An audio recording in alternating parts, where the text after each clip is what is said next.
ستتابعون خلال هذا الروبورتاج قصة نجاح مغربي مهاجر ببلجيكا. هو مراد متيوي، قدم إلى بروكسل من عروس شمال المغرب طنجة منذ أزيد من 20 سنة من أجل متابعة دراسته العليا ليحصل على دكتوراه في الأبحاث العلمية من بروكسل. نظرا لتميز مساره التكويني واندماجه السريع، استطاع مراد أن يشغل منصب مدير مسؤول بالمكتب الجهوي للتشغيل بنفس المدينة، منصب قلما يمنح لأشخاص من أصول غير بلجيكية، لكن مراد استطاع كسر القاعدة بفضل مميزاته الإنسانية والمهنية.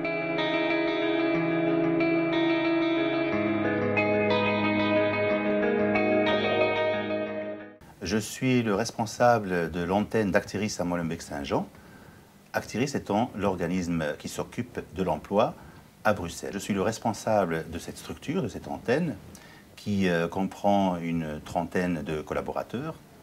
Et donc je suis le manager, je suis la personne qui veille au bon fonctionnement du service. Je suis aussi donc le manager de l'équipe.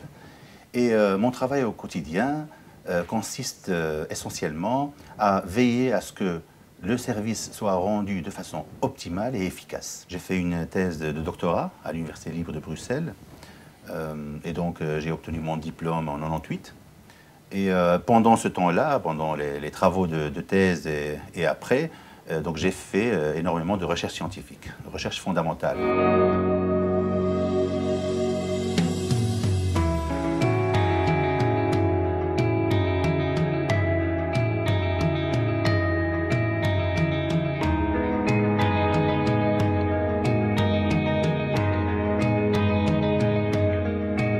Je suis en Belgique depuis maintenant 22 ans et donc je suis revenu en Belgique parce que j'avais des attaches et j'avais ma petite femme qui était ici et donc j'ai retrouvé un boulot au sein de l'université où j'ai fait mes études, à l'ULB. Je suis venu chez Actiris comme conseiller emploi, j'ai commencé chez Actiris comme conseiller emploi, ça a duré 7 mois précisément. Et puis rapidement, de par on va dire les responsabilités qu'on me confiait et mes compétences, on m'a proposé rapidement des postes à responsabilité. Et donc je me suis retrouvé chez Actiris en tant que responsable. Je passe beaucoup de temps dans mon bureau quand je ne suis pas en formation ou ailleurs en réunion. Et donc mon travail consiste essentiellement à traiter des mails, répondre à des coups de fil, répondre à des demandes, répondre à des demandes d'emploi qui se présentent et qui veulent me voir, recevoir des gens, mais aussi beaucoup faire attention à ce qui se passe dans le service, circuler, voir si tout se passe bien et si mes collaborateurs ont tout ce qu'il faut pour bien travailler.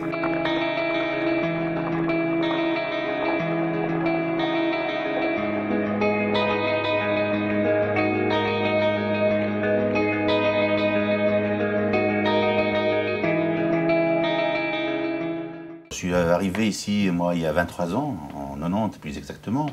La première difficulté, c'était le manque de ressources financières pour mener à bien ces études. Donc ça, c'est une première difficulté, puisque je viens du Maroc après une licence en biologie, et je n'ai pas de bourse. Donc j'ai dû rapidement trouver des petits jobs étudiants, par-ci, par-là. Ça, c'est une première difficulté. Et puis la deuxième difficulté majeure, c'est le fait qu'on soit dépaysé. Rapidement, on se retrouve dans notre pays, et je peux vous dire que pendant les tout premiers mois, moi, étant un homme plein de volonté et de courage, je ne me sentais pas bien. C'est-à-dire qu'on se sent arraché de son foyer familial, de sa culture. Par contre, la chose la plus importante qui me permettait de continuer, c'est cette volonté de continuer. Les souvenirs marquants, il y en a tellement. Il y a toute mon enfance, la première partie de ma vie, je l'ai passée au Maroc. Je suis né à Tanger, j'ai grandi à Tanger et vécu un peu à Tétouan. Ce qui m'a peut-être le plus marqué, c'est mon enfance, hein. C'est la période de l'école, de l'apprentissage, de la curiosité. Et je me souviens que l'école était quelque chose de sacré. La relation avec les profs, les instituteurs, le sérieux, la rigueur, des choses qu'on ne voit plus actuellement, malheureusement, ou en tout cas un peu moins. يحتم عليه عمله متابعة السير العادي للعمل بالوكالة ومراقبة أداء مرؤوسيه الذين يقدر عددهم ب30 موظفاً.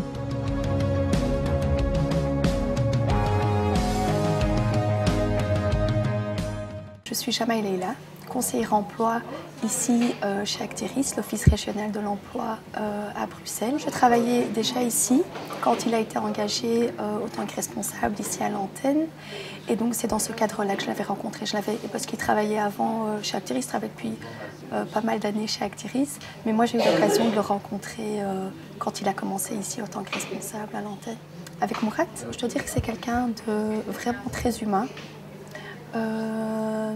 Quelqu'un qui est toujours à l'écoute, sa porte est toujours ouverte pour tout, que ce soit côté professionnel ou côté personnel. Donc quelqu'un sur qui on peut compter certainement, oui, tout le temps.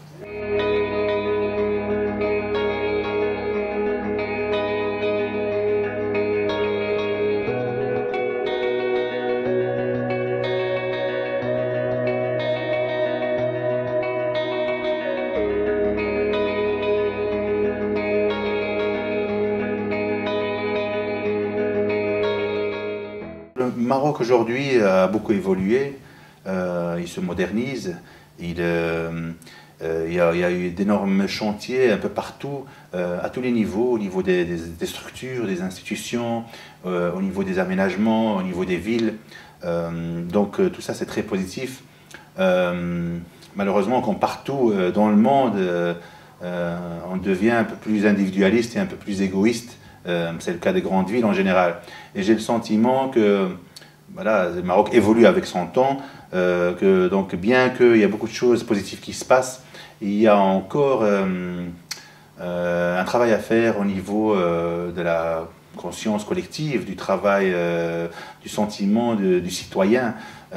Et donc voilà, moi je pense que les choses vont dans la bonne direction, mais qu'il y a encore pas mal de choses à faire. Et la Belgique aujourd'hui est dans une situation un peu compliquée, elle a toujours été, mais s'en est toujours bien sorti grâce à des compromis. La Belgique est un petit pays avec beaucoup de richesses. Et la particularité, c'est les deux communautés, on va dire, la communauté flamande, la communauté wallonne, les trois régions avec Bruxelles. Et c'est un pays dynamique, c'est un pays de compromis, comme on dit en Belgique. C'est un pays où on trouve toujours des solutions et où il fait bon vivre. Moi, je vais parler de Bruxelles en particulier. Bruxelles, c'est une ville multiculturelle, très riche, et en même temps, donc, à la fois une capitale, et en même temps une ville qui a gardé une dimension humaine. إلى جانب تميز مساره الدراسي، استطاع مراد أن يحقق معادلة النجاح والاندماج بفضل صفاته الإنسانية واحترامه للآخر ونهله من ثقافتين مختلفتين، المغربية والبلجيكية. J'ai donc une double culture et j'ai la double nationalité. Je suis à la fois très attaché à mon pays, au Maroc, et en même temps je me sens très très belge.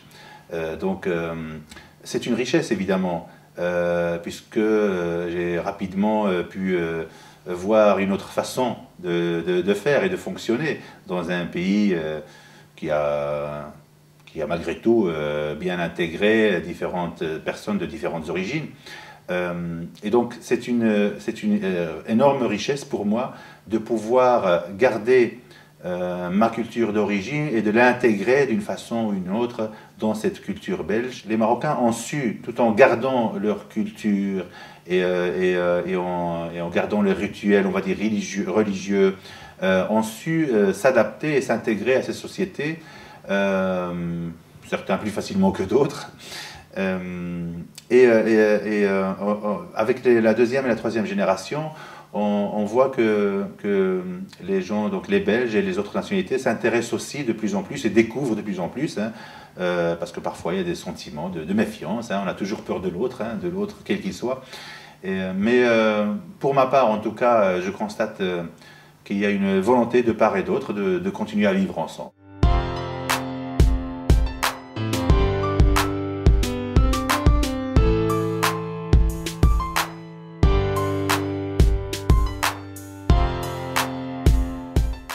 Avec le Maroc, actuellement, je n'en ai pas. Je n'ai pas de projet dans l'immédiat. Mais c'est clair, il est clair, comme beaucoup de Marocains vivant à l'étranger, j'ai envie de retourner un jour au Maroc. Ça, c'est clair. Et donc, j'ai envie d'avoir un petit appartement quelque part et de finir mes jours là-bas quand je serai retraité. Mais dans l'immédiat, je n'ai pas de projet. Je n'ai pas eu malheureusement l'occasion de collaborer avec des structures de par mes fonctions. Mais je suis quelqu'un d'ouvert et si l'occasion devait se présenter, je n'hésiterai pas parce que c'est quelque chose, je pense que c'est une responsabilité que nous avons, nous les ressortissants marocains à l'étranger, de garder ces liens et de les renforcer et de développer des choses pour le Maroc et pour les Marocains. Moi, le seul conseil, c'est qu'il faut se battre dans la vie avec la volonté et le courage nécessaire et indispensable. Et le reste, normalement, vient tout seul à force de travail et de détermination.